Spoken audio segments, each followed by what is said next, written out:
You probably realize that, I've been natural health for the last 10 years with my pigeons.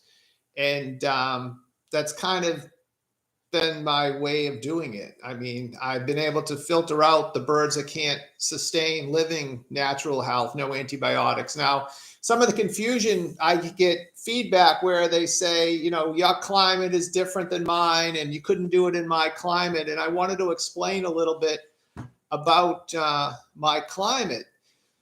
My climate, the winters are very cold. I live in New England. It's cold, could be a lot of snow. We get into springtime and say March, April, again, it's cold and damp and rain and wet. And then we roll into May, which is probably our best month, 60s and 70s, relatively dry. Then June comes and we start with the heat and humidity through June, July, August into September. And then again, we go back into the dampness and then the cold. So I deal with a lot of different climates here.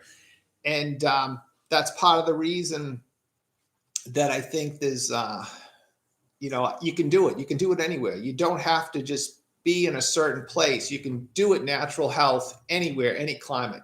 And I really think it can work. So we'll start with some questions. I have a few things that I jotted down. Let's see. Hi, racing on 80% barley. What barley is best? And what 20% would you recommend? I mean, most of the supply houses sell a good high quality barley. I use Vercel Lager, but I like Baden barley. I mean, if you can get a pure grain, any of the pigeon supply houses tend to sell Browns. They sell a good barley, which is plenty enough. The other 20%, I mix in like a European mix, a 16% protein grain mix. I use Vercel Lager Champion as my 20% if I mix my own, but there's a pile of them. It's not that crucial. It's just a mixed seed mix that you can use on the pigeons. Does canker medicine categorize as antibiotic? And that you wouldn't give to your pigeons? No, I don't treat for canker. It's characterized as, to me, is an antibiotic. It's not like a wormer where you must worm your birds. I mean, that's more of an antimicrobial that, not an antimicrobial, but it's antiparasitic that works in the gut of the pigeon. That's not an antibiotic, but the canker meds, I look at that as an antibiotic, whether it's a metronidazole. I know it's a little different than like a straight antibiotic, whereas a metronidazole, a rizole, I mean, they work against flagellated organisms that little kind of swim. They have a kind of a tail, but yeah, I consider an antibiotic, and I don't flock treat for canker. I haven't flock treated in 10 years. I will individually treat if I get a bird with canker. I know we've talked about it before. I'll individually treat the bird, but I will leave it right in with the others. I'll let the others get exposed to it while I treat the pigeon. If it gets canker a second time, take it out of the population. You don't need those genetics in your population. Let's see. Zorro, he's trying the method. Climate doesn't matter. Now, climate's not going to matter whether you feed like me or you go antibiotic free. From Craig, I have my first question. I just separated the race birds. One of the cocks looks like it gets stiff wings, cannot fly. Advice, I mean, it's possible it has a salmonella. It might have a swelling in the joint. It's also, may have had a terrible, strong workout or got hurt. It's hard to say. If you want to send me a video, I can take a look at the bird as it's trying to fly. I mean, if it's just one pigeon, I wouldn't worry too much. I think it might have like a salmonella on the joint. Usually it's one wing that's affected, not two. But again, it's difficult to say. I mean, it could have strained itself. It could have hurt itself. I went to train my racing cocks this morning, and as I was herding them to the basket, one bird wasn't quite flying right, so I left him home. He came late off the toss last time, and I just think he's a little hurt. He might have hit something, or I didn't notice it when he came late, but he definitely has a bit of an issue. We have a question. Does the barley feed work in Florida? Yeah, I think it would work better in Florida than just about anywhere else. Florida, it's so important to have light, fast driving pigeons. You can't have extra body weight. You want to have them perfect body weight, super buoyant, not too much extra. The races are quick. Usually it's tailwind races. And I would feed like me in Florida. A lot of people do with big success. And the next question, my young birds haven't had anything but moxidectin for wormer. That's all. Yeah, that's terrific. The moxidectin is great. I mean, I buy it at Tractor Supply. I buy the Quest, it's called. You can just buy the straight moxidectin. One tube, I'll whip it up in the blender. We'll make 7.5 gallons of water. Usually I make a half a tube at a time because it's tough to measure it. But certainly, yeah, I would go with the moxidectin. That's all you need. It's a terrific, terrific wormer. Can you vaccinate for PMV and salmonella at the same time? I mean, I've had doctors and veterinarians tell me yes, and I've had them tell me no. They say one's for a virus, one's for a bacteria. I vaccinate for the same time. I use a blend. I use a salmonella, PMV, bronchial. It's a 3-way vaccine and it works great. I mean, I've shipped my babies to lofts that have had PMV outbreaks and my birds were unaffected. So I do vaccinate at the same time. Dr. K, who does the KM1 salmonella vaccine and the American PMV vaccine, that's excellent. He says you can mix the two together. I would do it. It saves a step. It's less injections, but I would certainly mix them together. And I see Michael Green. I've been using Natural Health for 10 years. Yeah, I'm sure you see the birds keep getting stronger and stronger. They definitely do. I mean, I'm going to try to take some videos of some birds on my race team that are 3 and 4 years old that have never had a drop of medication in their life. And they look incredible. They look really super.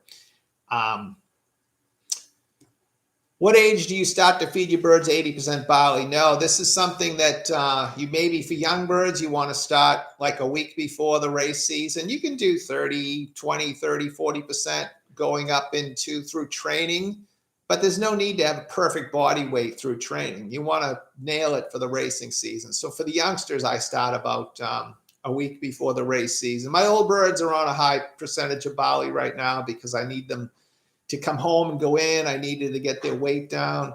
It's not that crucial. They're not growing. They're not molting. So they can be on it for a longer period of time. Going with the natural, easy method. How often should we clean the floors? No litter. I'm real bad when it comes to cleaning the loft. Usually scrape 1 time a week. Well, I'm the same way. I clean the lofts probably once a week. I don't have litter on the racing lofts. My old bird, the celibate hens and the widow cocks, there's no litter. So it's dry in there. And so I clean them usually race day. So once a week is fine. You don't have to go crazy.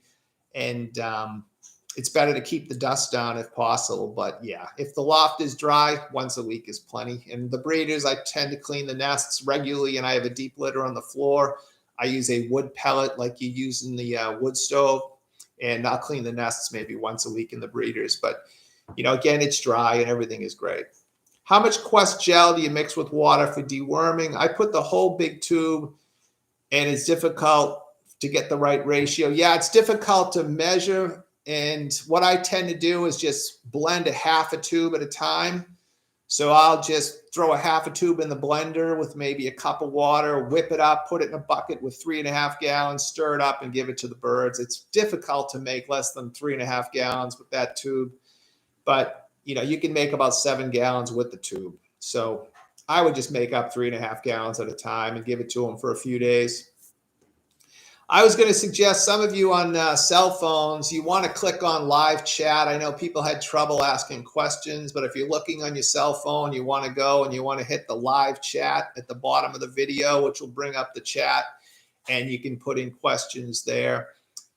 Let's see. Have we ever heard of canker that you can't see? Some guys say you can't see the chances inside them. Yeah, I've heard them talk about it for years. They call it, wet canker where you can't see, and it's internal canker. And, whether it's there or not, I don't know because I don't treat for it. I think the birds build a resistance to it. You know, you get the pigeons under the bridge. Nobody's treating them for canker. And if you ever got to see some of them up close that are 2 and 3 years old, I mean, the vitality and the health, and, you know, it's incredible. So, yeah, I think you can, I know you can do it without medicating for canker. But again, the problem is people have been medicating for 20 and 30 years. So they have a lot of weak pigeons in their population. In my population, the weak pigeons show themselves and I can remove them from the population. I'm not breeding from the weak, or I lose the weak. But in many lofts, if you've treated for years and years and years, it's going to take a year or so to see what's what can stay healthy without the medication. There's going to be a few bumps along the way.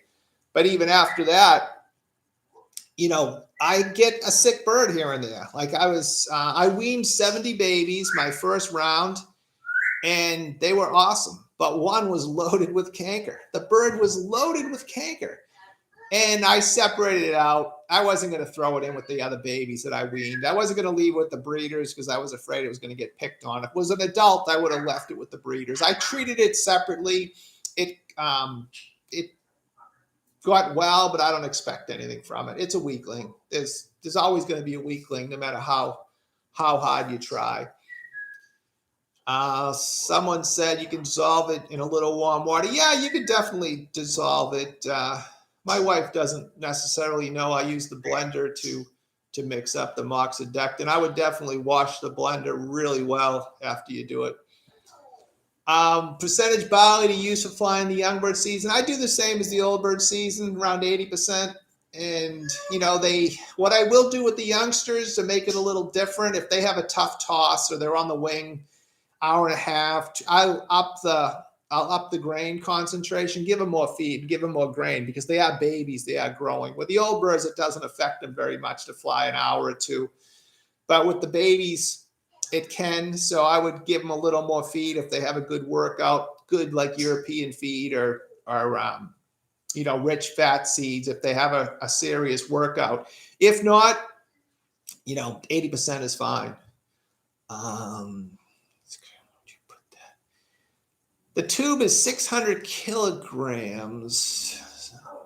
So when you put that tube in 7-8 liters of water, I'm not exactly sure, you know, if the different tubes, the tube I buy treats like a 1,500-pound horse, and I make 7 gallons of water with that. Oh, the tube is probably a 600-kilogram horse. Yeah, that's about the same. That's about a 1,500. Not 7 to 8 liters. I would be 7 to 8 U.S. gallons is 3.8 liters to a gallon. So keep that in mind. 600 kilograms is probably the same as what I buy, but it would be more like 7 or 6 times 4, like 24 liters or so. You'd have to figure it out. The U.S. gallon is what I'm using. Do you fly every race during the young bird season or every other, or switch on and off 2 teams? Well, when I'm racing, I'm not a serious young bird racer. I usually use young birds for experience and to see what's what, to see what's good and get them ready for the old bird season. I tend to send the birds that are performing. If I'm racing, you know, maybe send the first group, the early ones from the race, and try a new group. And, you know, if they're performing, keep them going. But there's no real rhyme or reason. I try to send the ones that are in the best feather and the molt.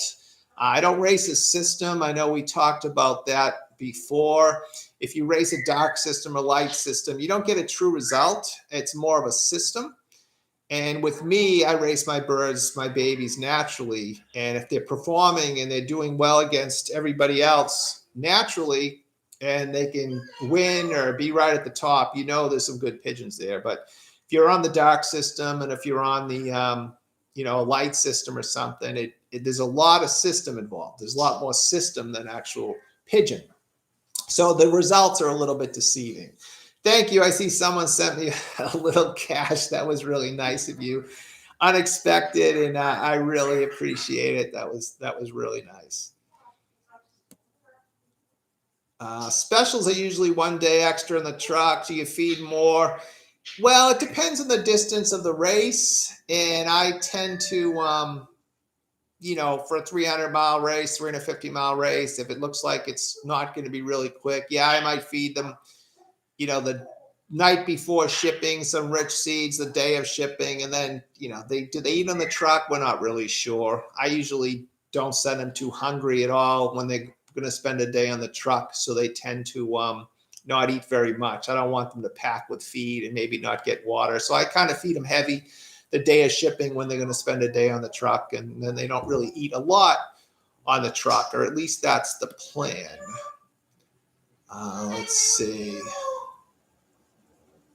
How often would you use iodine throughout the season? I actually don't use iodine specifically. I use red cell, the horse wormer, and it has a lot of iodine in it. So my pigeons get that from the red cell. It's an old horse vitamin, I should say. Red cell, the horse vitamin. It's been around for 40 or 50 years.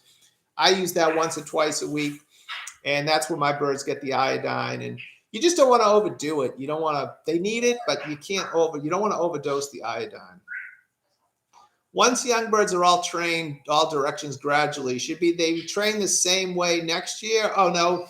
Once your birds are trained as babies, you get them all directions. Yeah, the old birds, it's just go down the race course. I mean, if you happen to be going north or south or the opposite direction, take them. You don't have to think about it and, specifically concentrate on a certain direction. But if your babies have gone all directions, for the old birds, I would take them down the race course. I usually start really late with the training. We race, we start a week from, we start on the 14th. So I have about 2 weeks, and I just started training. So I'm just kind of going down the race course. I'll get them out maybe 40 miles and start. But if you are going north or south, it doesn't matter. Direction doesn't matter if you're trying to get some exercise, trying to get some vascular fitness. Direction really doesn't matter.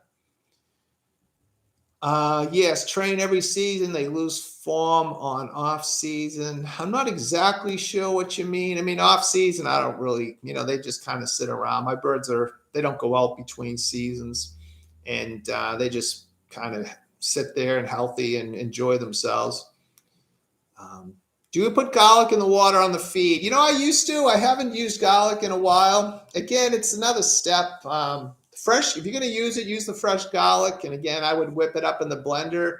Maybe 1 clove. A garlic is made up of a whole bunch of cloves. One of those cloves, whip it up to a gallon of water. It's pretty strong, and it is beneficial. I mean, I haven't used it in a long time, but I think it's beneficial. The problem is, don't do it too close to shipping, not the last couple of days in the week, because they won't drink the water. They don't like it. And so it's best, if you're going to use it, either off season or early in the week if you're racing season. How far do you train your young birds when you start? Well, I start really close. My birds, for some reason where I live, they don't fly. They circle, but they don't route. So I just start like 1/4 of a mile. I inch them out. I don't take any chances. Once I get them out to about 30, 35 miles, I don't have any issues, but I have issues short, all the shorter tosses, and I'm not exactly sure why. I lived in other places where they flew like crazy. As a kid, I lived in the city. My birds routed and flew like crazy. I moved my birds to Oregon in 2004, and they routed and traveled like crazy. But at the location where I race now, they just circle. They never route. They never leave. And I think there's something to do with the actual location that causes that. I've heard other fanciers say the same thing.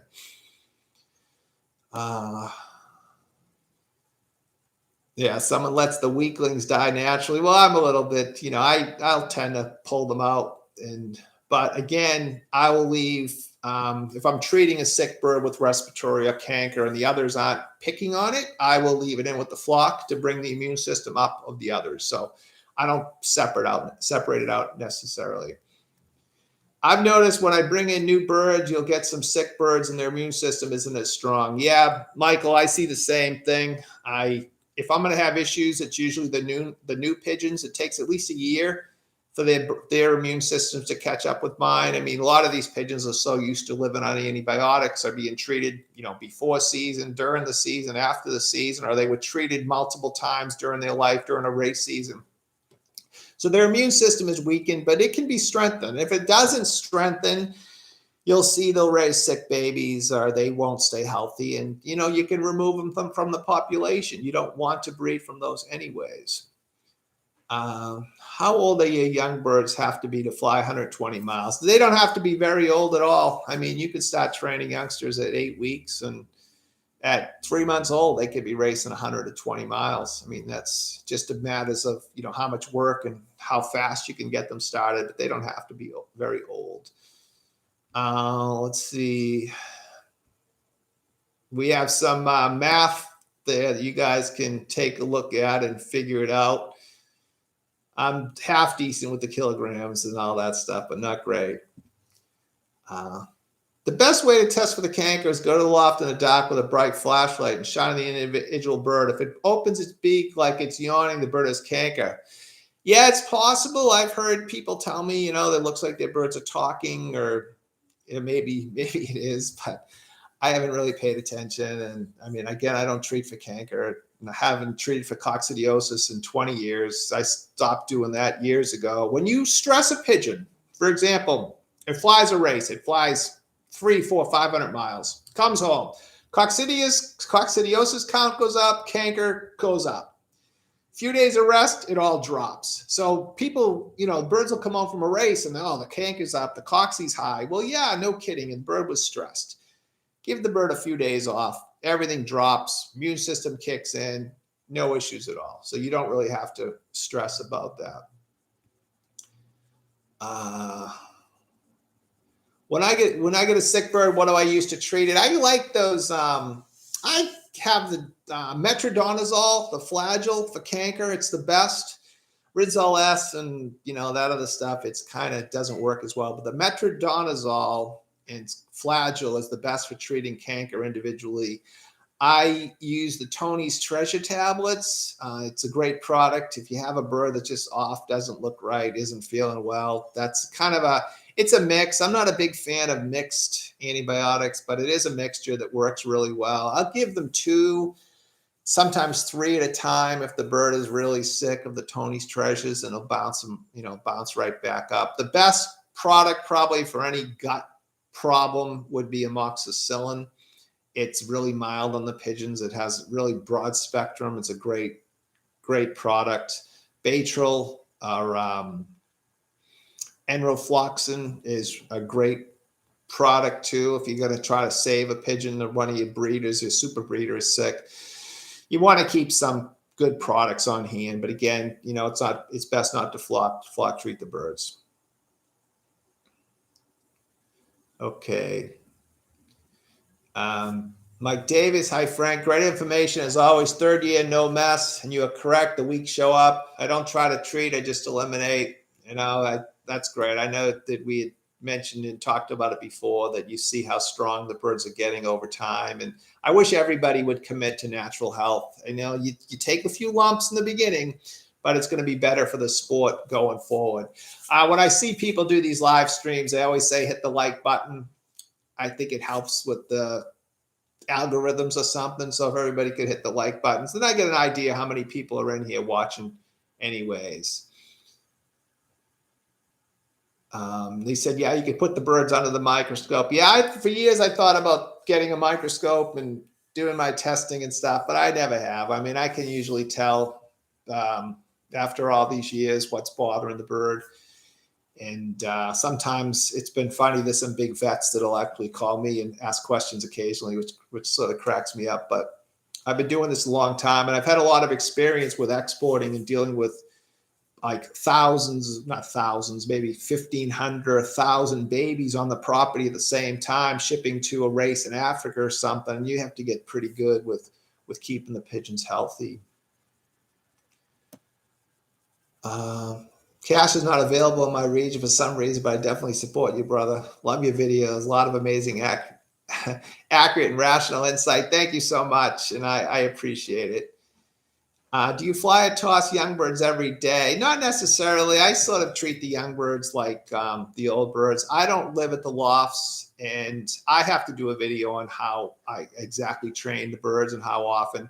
If you feed them correctly, they don't need a lot of work. My youngsters usually, because I don't loft fly, and again, it takes time, and I have hawk problems, I tend to race them or give them a long toss on Saturday. This is the young birds and the old birds, usually 35-mile toss on Tuesday, 50 to 70 mile toss on Thursday, sometimes on a training truck. And that's enough. But again, you have to feed like me if you're going to train like me. If you're loading them up with, Vercella Lager Champion, you can't get away with that. Your birds will be like lead. But because I feed correctly, the birds don't need a lot of work. Let's see. If you could do a loft tour on the young bird race team, yeah, I'll do something. I just started getting in some convention birds, and I'll do some more stuff like that. I'm still learning with this whole YouTube thing, and I do appreciate it. Any suggestions, I'll try to do it. Will pigeons perform worse during the racing season if they're rode and loft trained too early, 10 weeks before the first race? Road training from 10 miles to 60 miles in the span of 10 weeks. Well, you can start early. The problem what people do, it's fine to start early, but pick your days. You don't want to start burning them up, weeks before the racing season. Pick good days, pick cool days. Nice weather, train them on those days. If they have 2 or 3 days before training, it doesn't matter. Between tosses, it doesn't matter. You don't have to. I know people, they start them in the summer, in the heat of the summer, and they have them going for 2 months before the racing season. They're training over and over through the summer. I'll start several weeks before. Usually I won't even miss the first couple races because I don't want to deal with the heat. And you're caught right up quick. After the first week or two, you're caught up. So if you are going to start early, pick your days.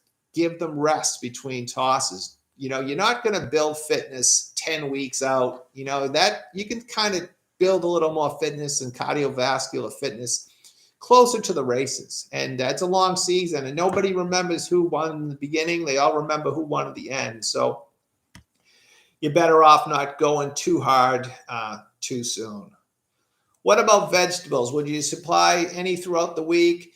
I tend to throw a couple handfuls of rabbit pellets. I buy rabbit pellets that the number one ingredient is alfalfa, and I use that for my greens. It's easier for me. I think greens are great, whether you give the birds kale or, you could hang broccoli or, basil. I used to grow basil when I was a kid, and my birds loved it. And pepper leaves from the pepper plants. Again, yeah, I think it's beneficial.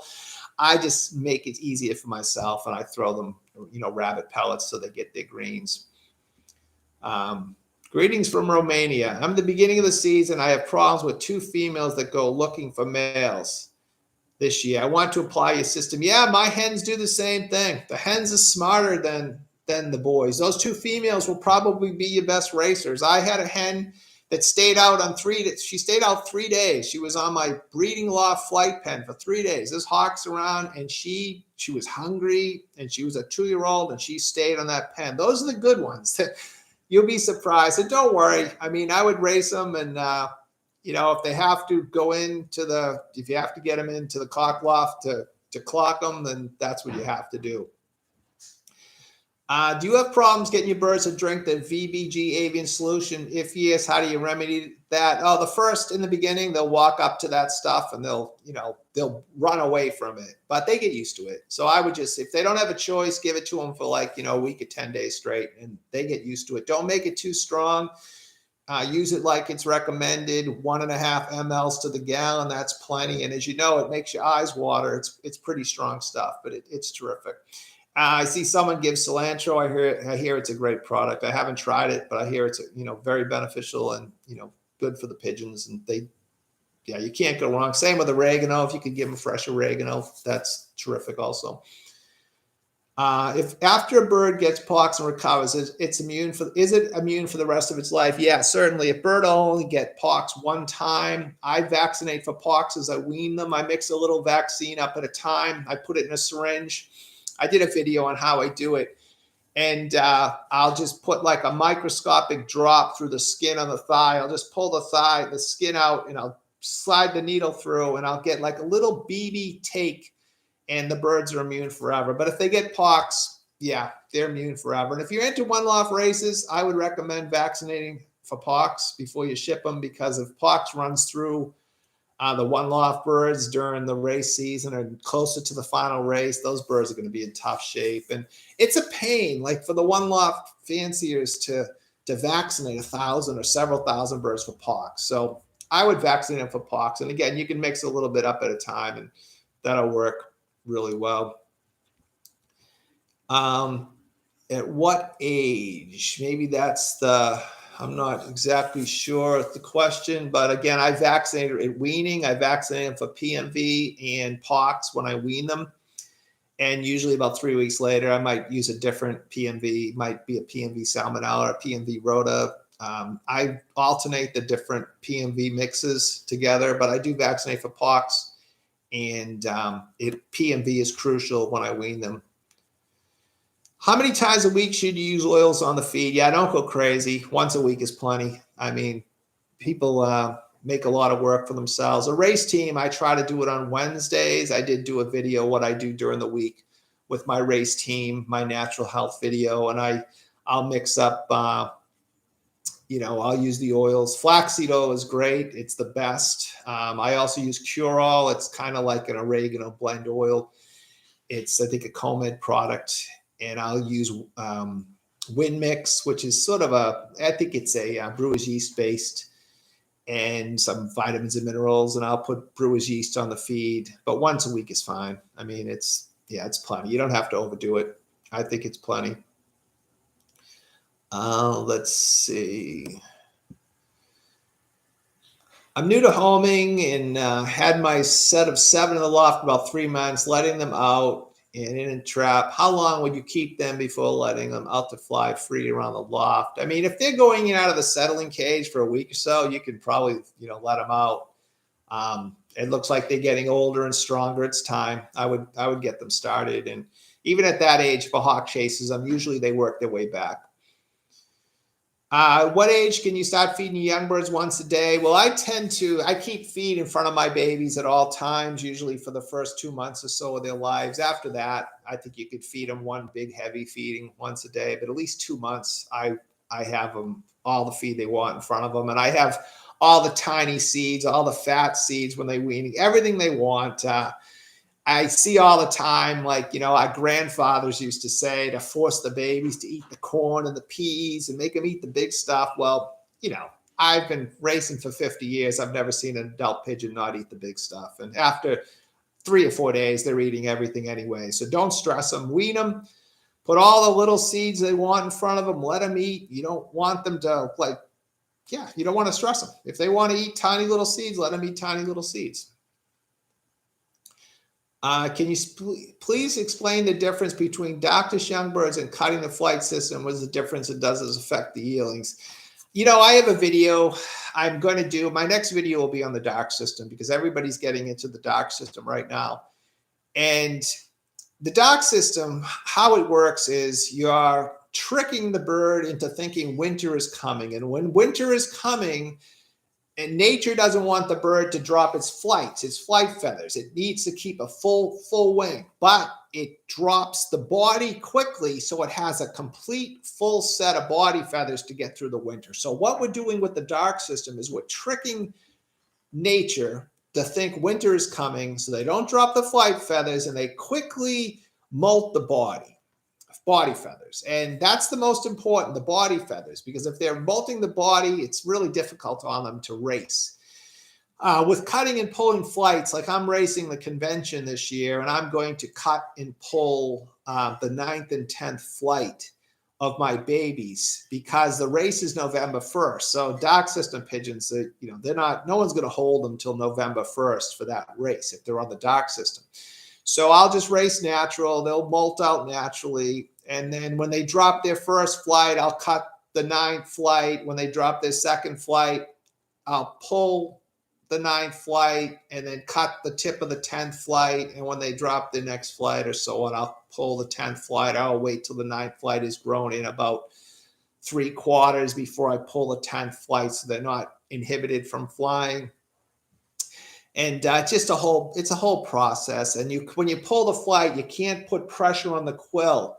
You have to pull the flight out without squeezing on the quill. If you're squeezing the quill, when you pull the flight, then the new flight might grow and deformed or may never grow a correct flight again. So you have to be very careful when you pull the flight. You can't have any pressure on on the base of the quill where the flight is attached if you're pulling flights.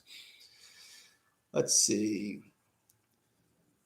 How do you deal with one loft races? They don't feed like you do. So how do you get your birds to perform the same way? Well, you really don't get them to perform the same way. But if there's a bunch of fatties in the race, a fatty's going to win the race. So you still need a good pigeon. What I would suggest with one loft races is you need to send pigeons that stay buoyant naturally. When I select pigeons with nice feather that don't get fat. They stay nice and naturally corky and buoyant. If you're selecting for that, when they go to the one loft race and they're overfed, they usually, with one loft races, they're overfed and they're undertrained. So if you have pigeons that tend to pack on body weight, they're not going to be successful in the one loft races. So for me, you want corky, buoyant pigeons, even no matter what you feed them. And that gives me an advantage too with my pigeons for racing also, that I select birds that are very naturally corky and buoyant. I don't like pigeons that gain weight, that get fat, get heavy.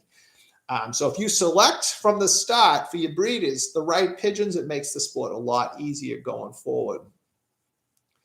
Let's see.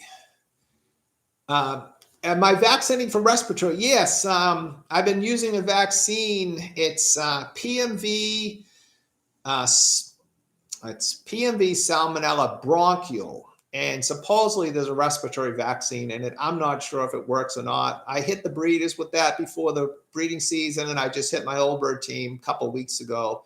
And I will, alternate and use it on the youngsters too. But it is a vaccine they make out of, I think it's from Belgium, that has a respiratory product in it. Again, I'm not sure if it's like anything else, if it's in there to just sell it or if it actually has a benefit or not. Oh yeah, Scott, you had a question about avian solution, the oregano killing the good bacteria as well. For some reason, I don't think it affects the good bacteria in the gut. Most of the bad bacteria is acid hating, and for some reason, if you give vinegars and stuff, it affects more of the bad bacteria because the good bacteria loves the acids and the bad bacteria hates it. And I think it's similar with the oregano product. I don't think it affects the good bacteria. I think it's very beneficial. I tell the story, my German Shepherd was sick. Maybe I was in Oregon 20 years ago, and the big dog, he was totally sick. I mean, I thought the dog was going to die. I took him to the vet. And the vet broke out a tube of oregano and he shot it down the dog's throat, and the dog was spitting. And I'm thinking to myself, that isn't going to cure this dog. And the dog was better in like an hour.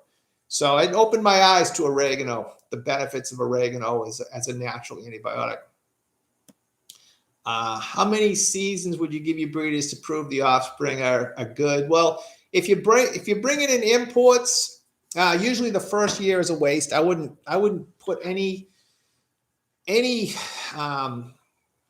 just breed the babies from the new imports, but don't put too much weight in it. It takes about a year for the new pigeons. I don't know what it is to acclimate or be comfortable in the new loft, so a couple of seasons. The good ones usually show themselves pretty quick, but I would give them a couple seasons and try to breed enough babies to try them. But a couple of years if you like the pigeons.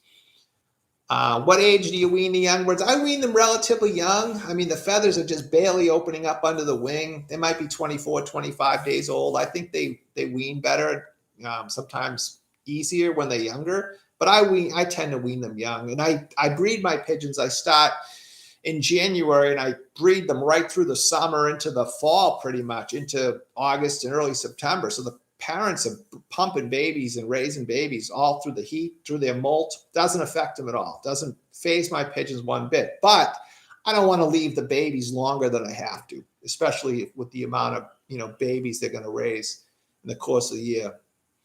How long does it take for loft to develop natural immunity? If you have a history of regular treatments, the first year is going to be a little ugly. I would say it takes about a year. I know when I bring in new pigeons, it's usually about a year for them to catch up to mine. You're going to find some are going to raise sick babies. Others are going to have respiratory. The first year might be a little bit rough, but after that, you're going to say, okay, these pigeons were unaffected. These pigeons raised super, and these others didn't. So it's going to take a year, at least a year. After a couple of years, 2 years, you're going to pretty much have it down. Let's see. How big is your local club competition? Members, birds, bird limits. How many do you enter? Lastly, what's your last 3 years top accomplishments? That's my club is around 20 members. I race in the Southern New England Combine, and again, membership has been dropping and dropping. It's sad. We might be down to 60 lofts, 50, 60, 70 lofts in the Combine, and I have a real tough club. I can raise 20 birds, and I race the hens under Dan McLaughlin, my brother's name, and the cocks race under McLaughlin Lofts. And yeah, pretty much, we not necessarily have 40 in a week. We can race, it's a 20 bird limit. And as for my best results, I mean, we've had some excellent results. One 500-mile race, there was only maybe 11 birds home in the Combine. I had 4. And we won a New England Open 400-mile race. The bird was like 8 minutes out in front, I think the year before last. And I've had some good results. I mean, I've had my losses too. Everybody loses. I mean, luckily I've had more success over the years, and you learn from the mistakes and you learn from the losses. And, I keep trying to move forward. What are you thinking about Youngbird race for 750 miles? I can't imagine. That's a long way. I'm sure there's some pigeons that could do it, but yeah, that's a little rough. 750 miles is a lot for even the old birds. I know the people that fly in the far tip of the Netherlands flying 750 miles in the Barcelona, and pretty impressive, but that's a different type of pigeon. I mean, where I race, the races are usually over in the day. Sometimes they run into the second day, but I want birds to be able to fly 12, 13, 14 hours and finish on the day. I don't want a real plugger, real slow, just keep coming type of bird. I need a little more race where I race. They have to have a little more speed. Let's see. Let's see. The beginning of the season, I have problems with 2 females. Yeah, I think we talked about that. They're going to drive you crazy. The females will drive you more crazy than the cocks. And my hens, some of my best ones won't come in. They'll hang around. They'll wait. They'll try to get in with the breeding loft, or they just, but usually it's the good ones you have the most trouble with, and you kind of just deal with it. Stray racing pigeon from abroad. What's your thought on keeping such pigeons? Getting pigeons in shape, tame it, home it, and stays and doesn't fly away. I'm not exactly sure if you trapped in a bird from like another country. You should probably try to find the owner.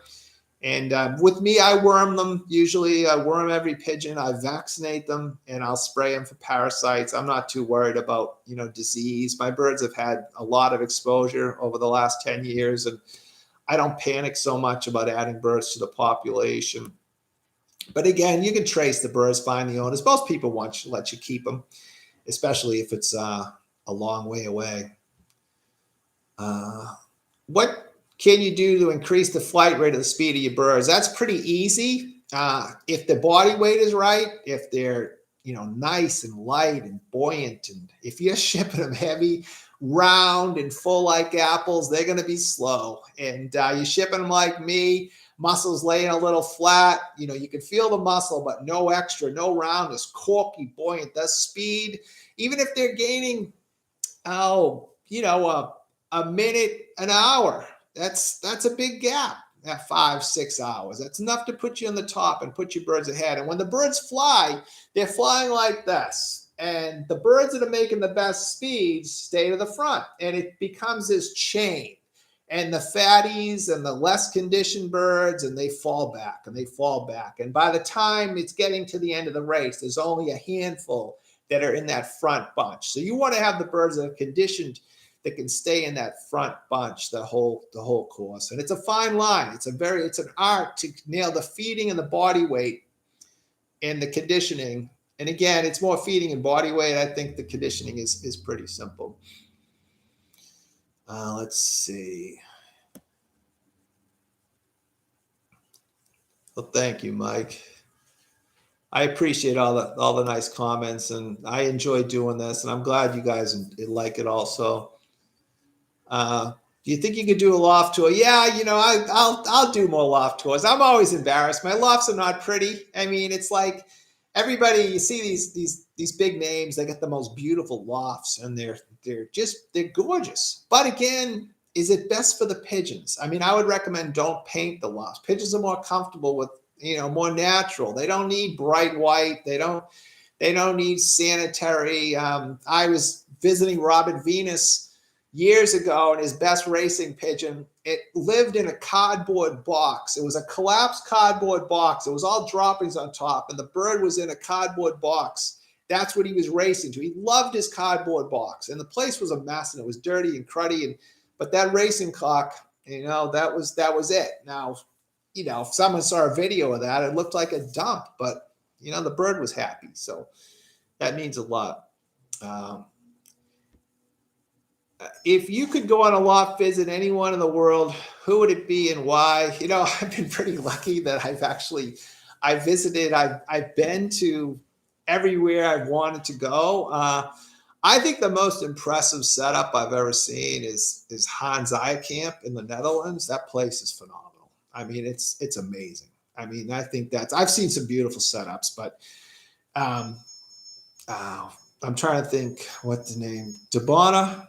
I think it's Hubert Debona. He's got an incredible setup. His lofts are as bigger than a city block. I mean, it was just massive. But there's some great ones, but probably Aya Camps is one of the most impressive I've ever seen. Is it okay when young birds sitting in trees instead of loft flying? Also fielding, okay, or not good? Yeah, I mean, it's not much you can do if they're sitting in the trees or chase them out. If mine go in the trees, they really, the hawks might get them. And as for fielding, my birds don't field. Like if I let them out, they have so many minerals in the loft. If I'm just giving them open hole and I'm like towards the end of the old bird season, the hawks let up, or when I'm settling the youngsters, and they don't go to the ground very much because all the minerals and everything need is in the loft. So if you get a good mineral supply, they tend not to field. But I don't think fielding them will hurt them very much, unless you're using pesticides or something crazy on the lawn, but I don't think it'll hurt them.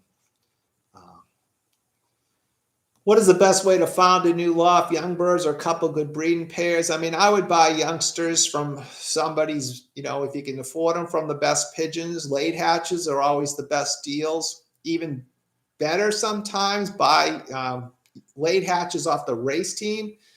And a lot of people don't charge so much for those, and those birds are usually good, and you could start that way.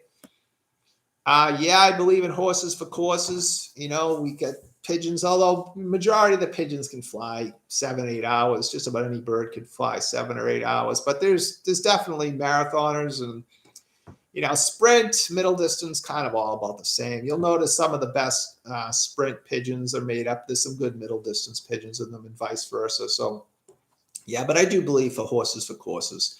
You're not going to take a sprint family and win marathon usually. It might be an exception, but it's rare. What do you think about the deep litter system? I love it. If anything, I would suggest, if in your breeding loft, use the deep litter system. It ups the immunity of the babies. The birds are picking around. It's better for the pigeons. It's a drier loft. It definitely encourages a better immune system because the babies are exposed to more things. A completely sterile, sanitized loft, those are the people that have the most health issues usually.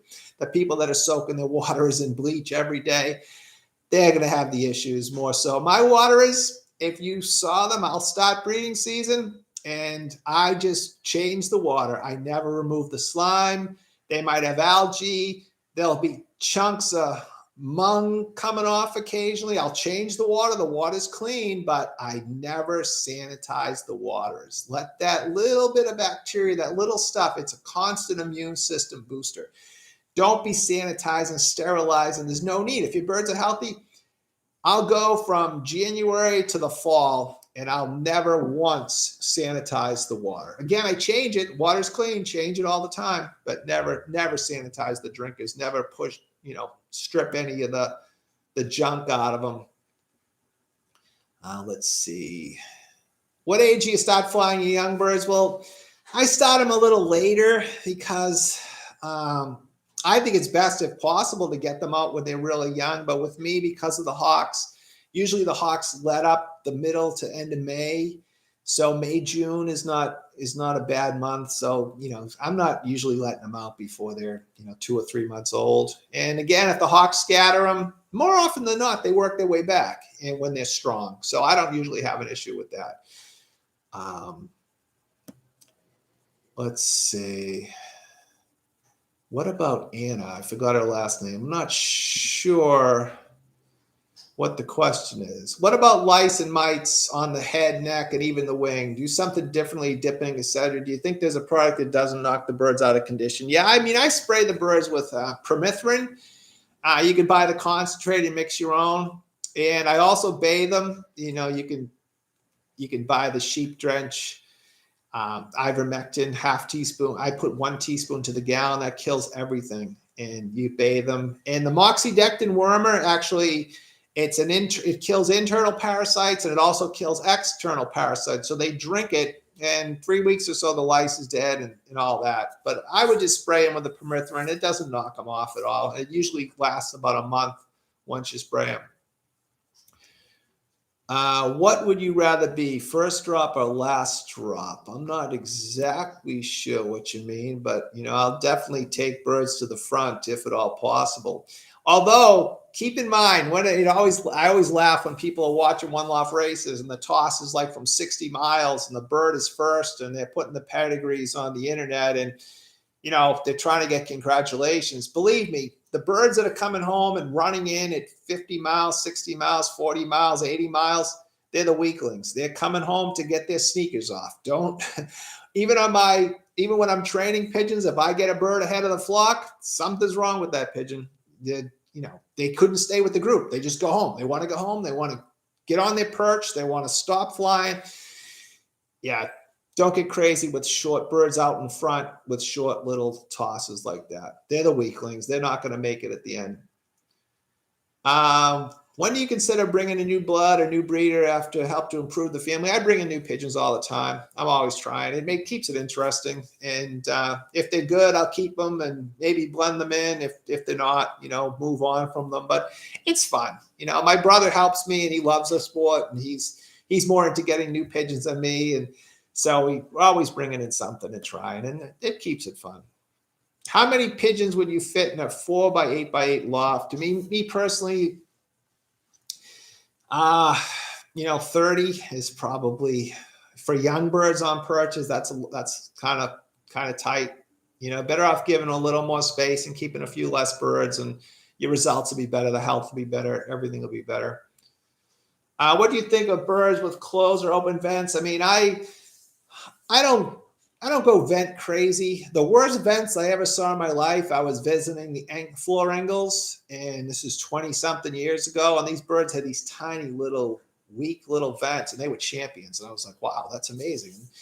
And now not all of them are like that, but some of the stars were like that. I like vents. I like them tight. They can be a little bit open. What I don't like is when they stick down from the body. So if you handle the bird, and the vents are like low vented pigeons. I hate that. I don't like low vented pigeons. You want them up tight against the body. If they're open a little bit, it's not that big of a deal. People get vent crazy. It's more of a show standard. But again, they can't be wide. They shouldn't be wide open. That's sort of a weakness. But a little bit open is no big deal. When did you ship birds to one loft races? Well, I usually ship them about 7 weeks old so I can get a couple sets of vaccinations into them. And also, they're better. Their immune system's better. They're less likely to get sick. They're strong. They're going to fight for feed. They're going to get to the perch there. So I usually ship them about 7 weeks old. I think it's best. They're not going to lose them at the one loft races. You take a big chance shipping them right out of the nest or shipping little babies. If you were to weigh your birds for correct weight, what would that be? I'm not sure. I thought about it over the years. I know somebody said, people who fly falcons weigh them all the time. But the birds, I guess you could track maybe 1 or 2 superstars and see what their best body weight is. But I just have it to feel. I mean, I just touch them and I know if they're right. I know at shipping if I'm going to have a great race. If I've nailed the body weight, we're going to have a great race. Do you use ivermectin to worm? How many? No, ivermectin's not a great wormer. It's a terrible wormer, actually. I wouldn't use it, and I'd only use it in the bath water for parasites, and I would stay away from it. Use moxidectin. It's like a couple generations past that, and there's other wormers too that you can get that are better. But that was more of a thing of the past. But it's not a great wormer. What I use for the deep litter in the breeding system in the breeding loft, I use the wood pellets. They sell them for wood burning stoves, and one bag, it might be 40 or 50 pounds, is around $6. It'll usually cover about 4 by 8. And then as the droppings mix in and I'll mix it around, it becomes a nice deep litter system for me. And then if you clean it out, it's great for the garden or something. Do you race to the nest? No, I don't race to the nest. I haven't raced pigeons to the nest in forever, 40 years. More than that, since the late 70s, probably. It's the worst possible system, which is sad. You're better off racing separated sexes. The best system is the celibate hen system. I never would have believed it, but I've been doing it with my brother now for since maybe 2009. The celibate hens, unmated hens to the perch, phenomenal. So easy. It's just incredible. So if you have a choice, just race them unmated, race them just to the perch, both cocks and hens, old birds. Young birds are all mixed. I don't care. Just leave them all mixed. There's no motivation ever at my lofts. All that motivation crap is a crock. Don't go crazy trying to motivate the birds. It's useless. You may help one and you're going to hurt 20. And I did a video on motivation. You get my thoughts on that if you want to take a look.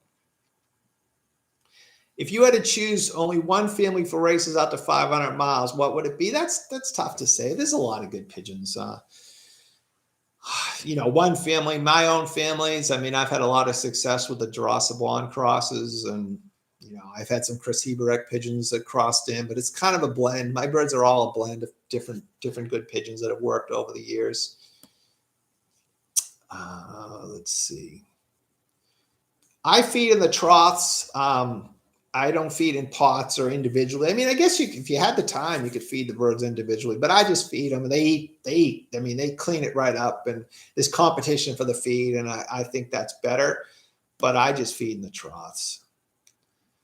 How do you identify top form, except for the weight elements? You can just see it, the way the bird is acting. They just feel it. They just, they have a look. They'll look at you, their piercing look. They with the boys, they act better. They just have a confidence about them. They snap, they fly effortlessly. They do everything with ease. And with the hens, it's an intense stare. You'll go in the loft and they'll just be looking, just like staring you down, and just like you can see it in the great ones and when they're in really good form.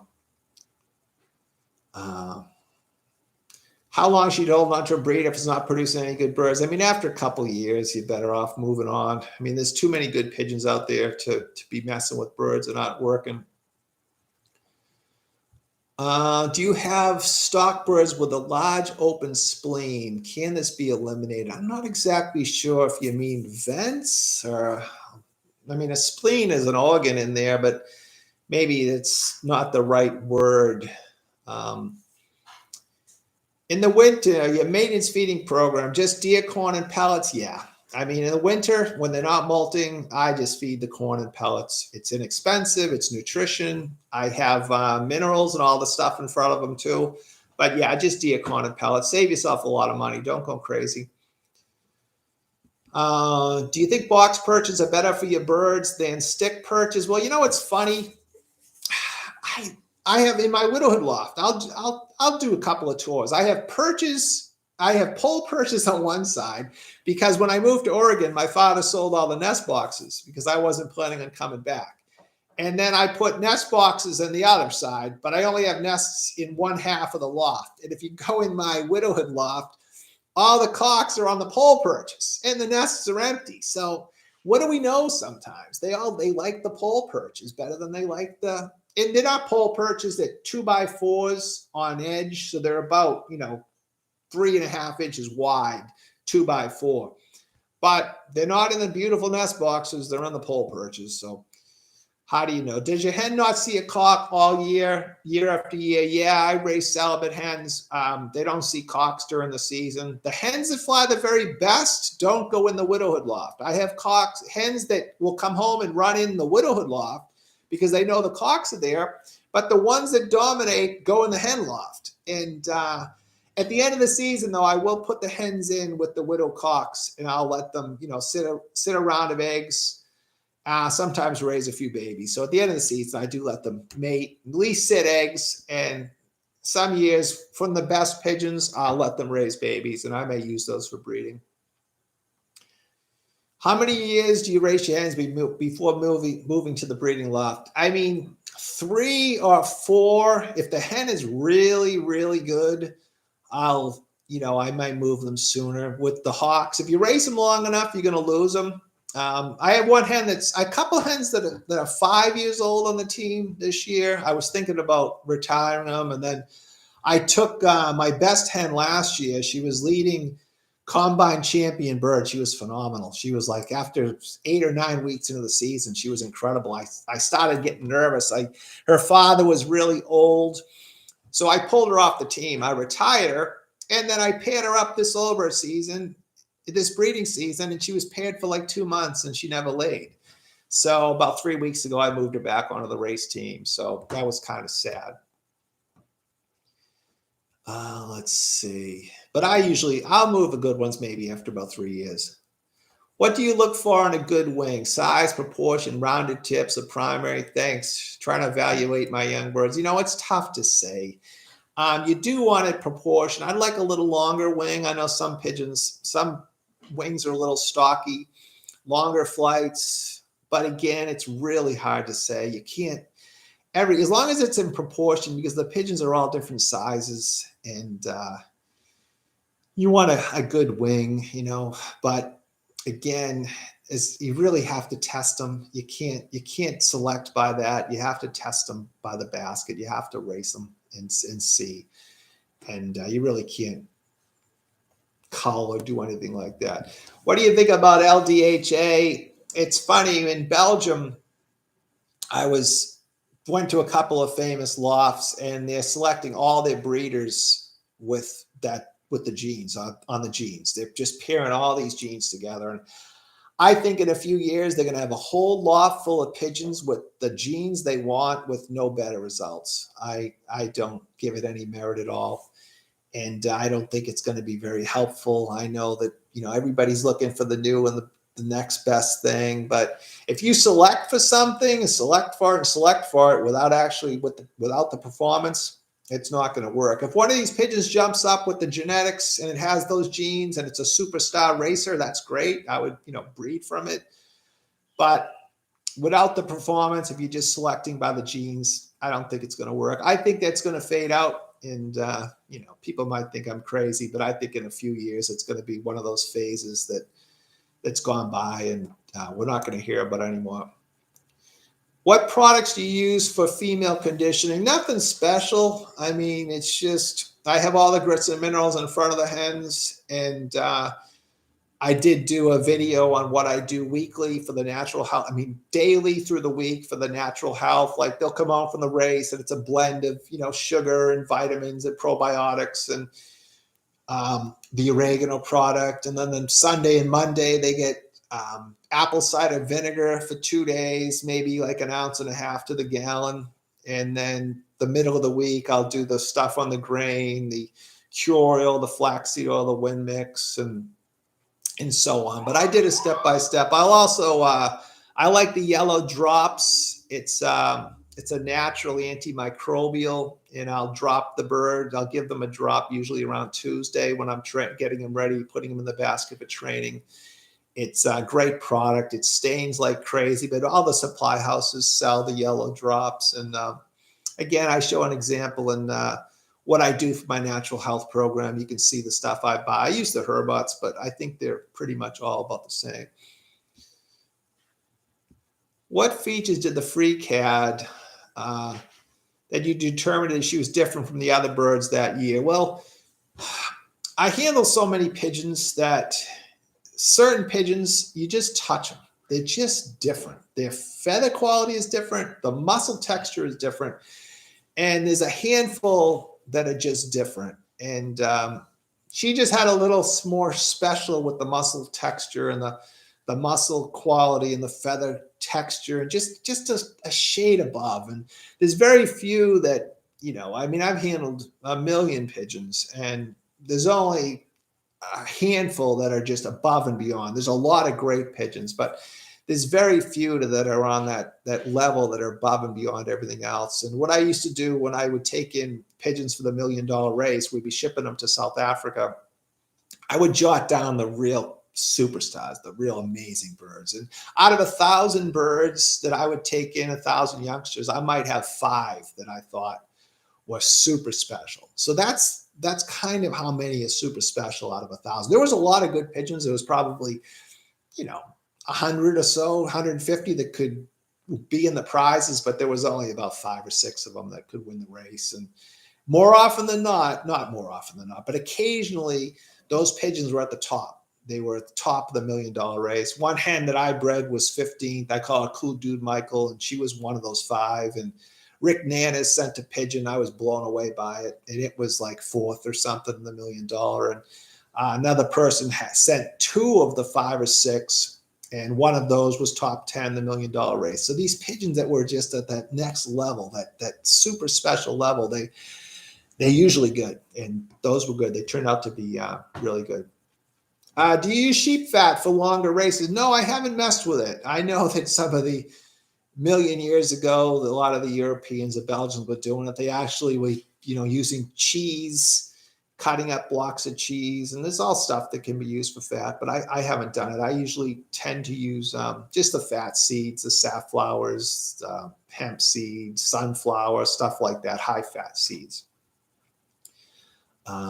I have a 4x16 loft. Use sea sand as deep litter. It's holding out good. What do you think about sea sand? Yeah, I think sea sand is just great. I mean, no reason why it wouldn't be excellent. Birds can peck around it. And as long as before you go with this natural health thing, you want to make sure the birds are completely worm-free, parasite-free, and then move in the deep litter. And, whatever you use is fine, and it should work. Are you planning to get a few offspring from the freak from Guy? No, I mean, Guy has offered me pigeons, but it's his pigeon, and hopefully it'll breed a lot of babies. But I have a bunch of siblings, and I have a bunch of children, and I'm breeding from grandchildren and so on. And yeah, I'm not so worried. I tend to move on. I'm looking forward, not backwards. So you always have to, pigeons are always getting better, and you're looking for the next superstar that's going to propel your family forward. What percentage of barley do you use for races up to 200 miles? That's easy. It's about 80%, and I do that up to probably 350 miles, 80% barley. Most everybody sends their birds too heavy to the races. You want to definitely keep your birds like that. So 80% is great. 9 out of 10 times, loft location, wind direction will decide the winner. Yeah, I mean, not necessarily. I mean, if you've got good lofts and spread out over an area, you can read a race report. If someone has a superstar bird in the south and all the winners are up the north, you can see who had the best race. I mean, I tend to read a race report. Also, if your birds are in great form, they can do some, spectacular things. And if there's a lot of good fanciers, there'll be good birds spread out. I mean, it's hard to win against the wind. I mean, that's the way it is. But you have your days, and I just race the race and, take it the way it is. And hopefully, when it's my day, my birds are ready and I'll do well. I don't worry about, wind or location or anything like that. They tend to say, whenever someone's hot, they always say he has the best location. But I've lived in places where they say, oh, that's a terrible location. And then you win there, and then all of a sudden it's a good location. So let's see. Yeah, I mean, definitely if, people want to email me, I get a million emails. So it's nice if I can answer some questions here and maybe answer the same question for 4 or 5 people at the same time. What is the best imported bird? I'm not sure if you my best imported bird, or, there's a lot of good pigeons out there. There's just, people go crazy after the commercial pigeons, the birds that are getting a lot of press and a lot of advertisement, but there's a lot of good birds. There's a lot of lofts that are just as good as those famous commercial guys that we all read about. Probably the person that lives next door in the combine is doing just as well, but doesn't have a website and doesn't promote his bird. So you don't have to get too caught up in, trying to chase certain birds, but everybody does. And again, it's fun. How would you focus on liver recovery? What liver products do you use and how many times a week? Yeah, I don't really think about it. Rest, proper nutrition, minerals, rest will bring them back. I know for years people use the Cetacol and in Belgium, and some still do. But again, my birds rest 1 day of rest for every 2 hours on the wing. So if they race, 100 miles, it's 1 day of rest. If they race 500 miles and fly 12 hours, it's 6 days of total rest. They don't leave the loft. It's total rest. So I think rest is what really makes the pigeon recover. And again, you have to feed them correctly during the rest. You can't be feeding them 100% Vercellaga champion mix for 6 days, or they'll be like lead and they'll never compete. My birds never get round. They never blow out because they eat the rich seeds when they come home from the race. And then the next day they're back on the barley mix while they rest. So then they stay nice and light and buoyant while they rest. And again, they recover and they do really well. If I could ask everybody, if you're out there, again, hit the like button. I guess it helps with the algorithm. And again, I hope everybody is having fun. It looks like we've about ended with the questions. And again, I hope everyone enjoyed, and we'll do it again in a month or so. And I'll keep the videos coming. And again, hope you subscribe and tell your friends. And thank you. I appreciate all this. And I'm really enjoying myself. And that'd be it. So we'll talk again soon. And thank you so much.